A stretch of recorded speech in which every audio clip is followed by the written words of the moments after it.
couple points.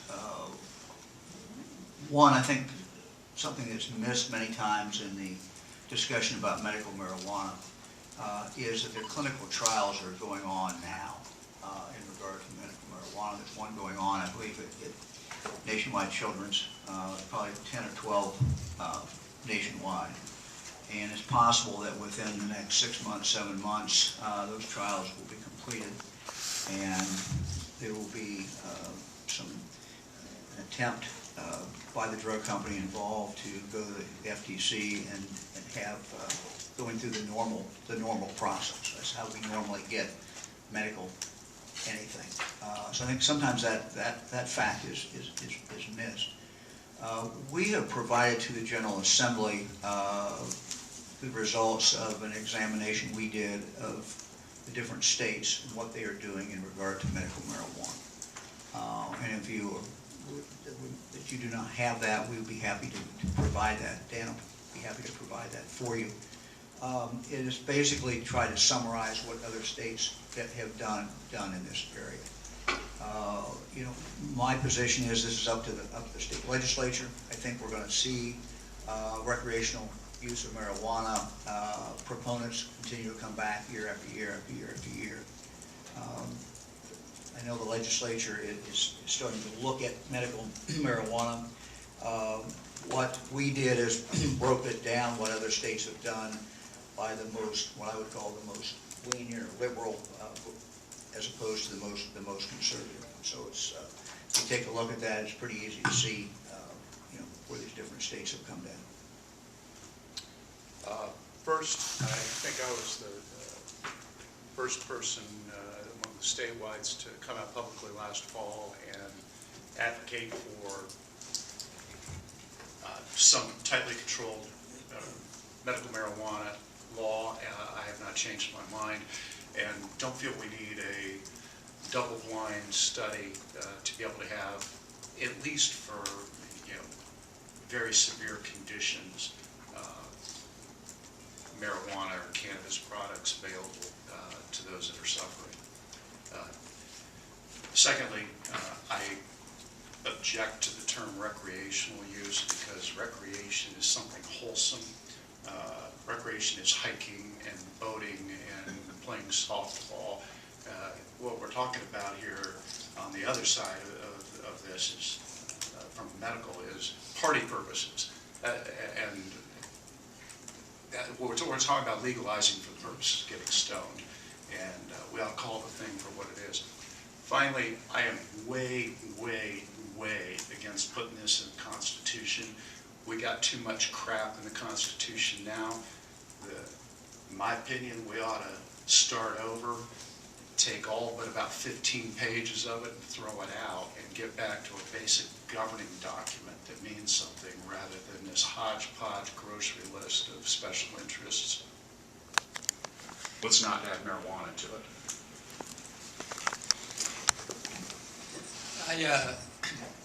I think the devil will be in the details when it comes to whatever the legislature proposes. I think one chamber is discussing possibly doing a pilot program, and the other is talking about doing a full-blown across the state medical. So it'll be interesting to see how the two chambers come together on that. I also think that there'll be politics intertwined, because I know there's at least one group, I think, out of California. I think I read the other day there's one out of DC maybe that's looking to possibly put it on the ballot. And so that, from what I've heard, I don't think that it's politically motivated, but it could be. But either way, regardless of the motivations there, chances are that if it's on the ballot, it will have some impact in the presidential election this fall, because as we've seen in other states across the country, that issue has tended to motivate definitely younger voters to the polls and folks who are on college campuses. And so I think a lot of it's just going to be in how the language is written by this one group in California, the group in DC, the House, the Senate. Something I learned recently also is that I guess there's different ways to define medical, and one of the forks in the road is whether or not the legislature, these groups, decide to define it as for dealing with pain. because I think pain can be described more broadly and can be interpreted in different ways, and so it can be drawn narrowly to just focus on certain diseases, whether those diseases are cancer, different types of cancer, leukemia, what have you, or patients might use it to deal with anti-nausea and other effects from chemotherapy and whatnot. And then also in some states, it's I think doctors have the broad leeway to prescribe it for pain and to help deal with pain. And so that's going to be one of the key forks in the road is what's the definition of medical, because that can be defined in different ways, where it can be used very narrowly, or physicians can have very broad definition and a lot of leeway. The important thing is that Ohio get focused with the law enforcement community and the medical community on developing in a thoughtful way an approach that would provide access for people who are truly in need a medical marijuana alternative. Because it will be back in the form of a ballot initiative. We have 5 pending ballot initiatives right now that have come before the ballot board, which I chair. It will be back in some form or the other.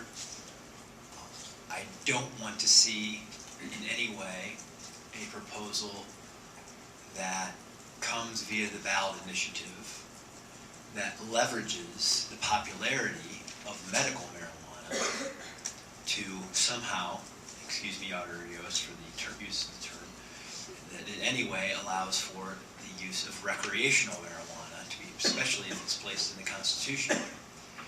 As I traveled the state discussing issue 3 last year, it became very clear, talking to families and employers, that the number one reason a young person or an entry-level worker can't get or keep a job is because they can't pass a drug test. It is having a very real, it would have a very real, it is and would have a greater economic impact on Ohio than it's already having in a very negative way. And additionally, there wasn't a week that would go by that I wouldn't talk to a mom or dad who would say, look, my son or daughter got started with marijuana and eventually got addicted to heroin, and we lost them. They died. So there is a social consequence, there's an economic consequence that drugs are having. An expansion of that for recreational use would be a terrible thing for Ohio, and so action is necessary. The legislature needs to take this seriously. They need to work with the medical community. They need to work with law enforcement to narrowly tailor